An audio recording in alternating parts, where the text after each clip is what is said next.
they think that way. That's possible. That's also a possibility.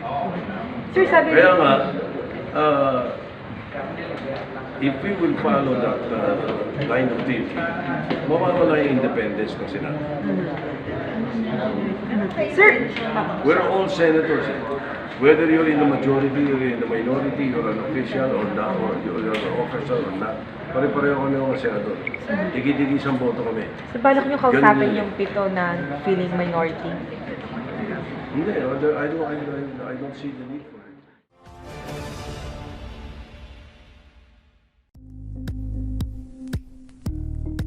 Thank you for watching Politico TV. Please like and subscribe to our channel for more videos.